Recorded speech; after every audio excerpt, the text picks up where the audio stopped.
ஏதாவது ஒரு பொண்ணை பார்த்தா காம எண்ணங்கள் தான் வரும். ஏதாவது படம் பார்க்க போனாலும் அதுல காம காட்சிகள் வர படமா இருக்கணும். ஏதாவது புத்தகம் படிச்சாலும் அந்த புத்தகத்திலையும் காம விஷயங்கள் இருக்கணும். அதனால நீ எதை படிச்சாலும் எதை பார்த்தாலும் நண்பர்களோட எதை பேசினாலும் அது எல்லாமே அது சுத்தி தான் இருந்தது. மோசமான புத்தகங்களை படிப்பதும் மோசமான படங்களை பார்ப்பதும் பிரிட்டோவுக்கு ஒரு தொடர் பழக்கமாகவே ஆகிவிட்டது. அவனுடைய அப்பாவின் திடீர் மரணத்திலிருந்தே அவனுக்கு இறைவன் மீது மிகவும் கோபம் ஏற்பட்டு அவர் உண்மையிலேயே இருக்கிறாரா இல்லையா என்ற கேள்வி எழுப்பும் நிலைக்கு ஆளானான்.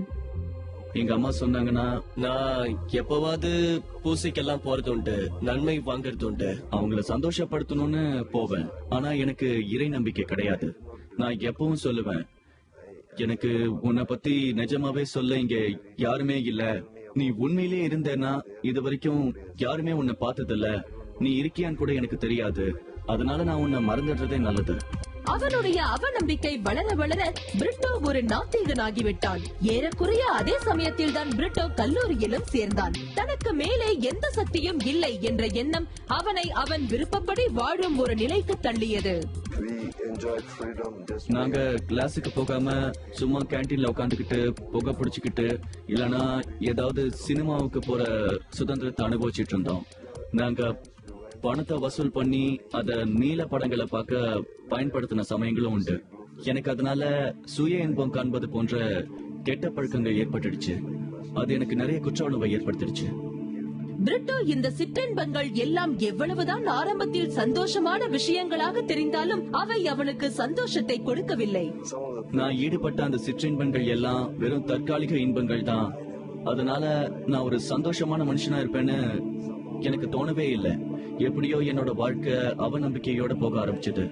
எனக்கு இனிமே சந்தோஷமே கிடையாதுன்னு எப்பவுமே நினைச்சுக்குவேன். இம்மாதிரியான பழக்கங்கள் அவனுக்குள் தீராத பாதிப்புகளை ஏற்படுத்துவதை அவன் கவனிக்க ஆரம்பித்தான்.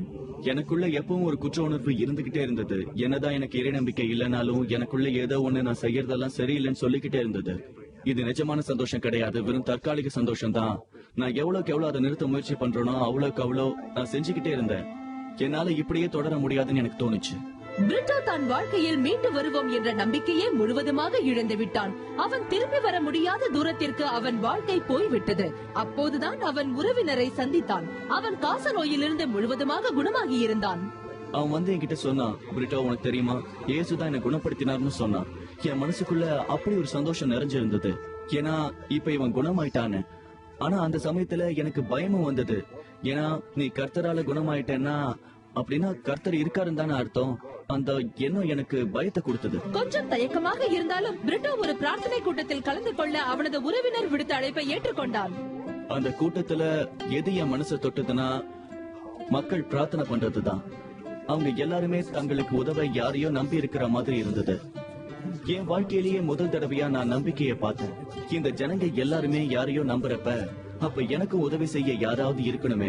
கர்த்தரால எனக்கு உதவ, என்னை காப்பாத்த, என்னை குணப்படுத்தவும் அப்புறம் என்ன மன்னிக்கவும் முடியுங்கிறத நான் பார்த்தேன். அவனுடைய நம்பிக்கைக்கு முதல் படியாக பிரிட்டோ சுவிசேஷத்தை படிக்க ஆரம்பித்தான். ஒவ்வொரு பக்கம் அவன் படிக்க ஆரம்பித்ததும் ஒரு புது தெய்வீக வெளிப்பாட்டை அவன் உணர ஆரம்பித்தான். நான் சுவிசேஷத்தை திறந்ததும் நான் அதுல திருமறை வாசகங்களை படிக்க ஆரம்பிச்சேன். அது என்ன ஆச்சரியத்துல ஆழ்த்தியது. நான் படிச்ச ஒரு வாசகத்துல இயேசு நேர்மையான மக்களுக்காக வரல, அவர் பாவிகளுக்காக தான் வந்திருக்காருன்னு, அவர் பாவிகளை ரட்சிக்க வந்திருக்காரு. அந்த வாசகம் எனக்காக எழுதியிருந்த மாதிரி இருந்தது. இன்னொரு இடத்துல நான் இங்க ஆரோக்கியமானவங்களுக்காக வரல, நான் நோயுற்றவங்களுக்காக வந்திருக்கேன்னு இயேசு சொல்றாரு. ஒவ்வொரு தடவையும் நான் அந்த வாசகங்களை படிக்கும் போதும் இயேசு என்ன மாதிரி யாராவது ஒருத்தருக்காக வந்திருக்கிறத பார்த்தேன். நான் என்னோட ரட்சகரை கண்டுபிடிச்சிட்டேன்னு தான் சொல்லணும். எனக்கு இப்ப தேவை அவர் மட்டும்தான்றத நான் தெரிஞ்சுக்கிட்டேன். அதனால நான் மண்டியிட்டு அழ ஆரம்பிச்சேன். அது ரொம்ப வித்தியாசமான அனுபவமா இருந்தது. நான் அழுது அழுது அப்புறம் பிரார்த்தனை பண்ணேன். நான் இயேசு கிறிஸ்துவை என் வாழ்க்கைக்குள்ள ஏத்துக்கிட்டேன். அந்த முடிவு பிரிட்டோவின் வாழ்க்கைக்குள்ளே பெரும் மாற்றத்தை ஏற்படுத்தியது. இயேசுவை தன்னுடைய பிரத்யேக ரட்சகராக ஏற்றுக்கொண்ட பிரிட்டோ ஒரு புது மனிதனானான். முன்னர் காம இச்சை நிறைந்திருந்த அவனுடைய எண்ணங்கள் இப்பொழுது தெளிவாக இயேசு கிறிஸ்துவின் மீது ஒன்றி இருந்தது.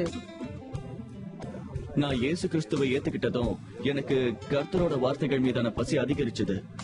நான் புதிய ஏற்பாட்டை மறுபடியும் படிக்க ஆரம்பிச்சேன். 6 மாசம் இருக்கும். அது எப்படி போச்சுன்னு எனக்கே தெரியல.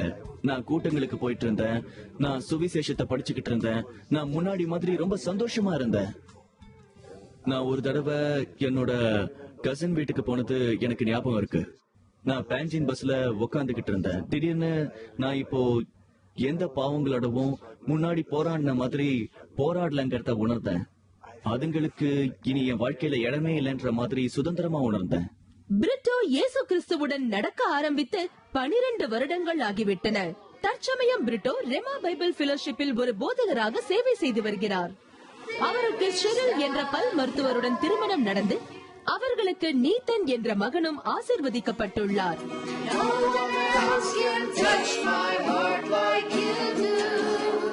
இப்போது பிரிட்டோவின் மனதில் எவ்வித குற்ற உணர்வும் இல்லை. ஏனென்றால் இயேசு கிறிஸ்து அவருடைய பாவங்களை மன்னித்து விட்டார் என்று அவருக்கு தெரியும். என்னை பொறுத்த வரைக்கும் இயேசு கிறிஸ்து என்னுடைய சிரம காலங்கள்லயும் என்னுடைய தோல்வி காலங்கள்லயும் புரிஞ்சுக்க கூடிய ஒரு நண்பர். எபிரேயர் 4ஆம் அதிகாரம் கடைசி 3 வசனங்கள், அவரே நம்முடைய பிரதான ஆசாரி, நம்முடைய குற்றங்களையும் குறைகளையும் அறிந்திருக்கிறார். அவர் நம்ம பேச்சை கேட்கிறாருன்னு எனக்கு தெரியும். அவர் நம்ம மேல அக்கறை காட்டுவார்னு எனக்கு தெரியும். அதோட ஒவ்வொரு முறையும் எனக்கு தேவைப்படும் போது பதில் கிடைக்கும்னு எனக்கு தெரியும்.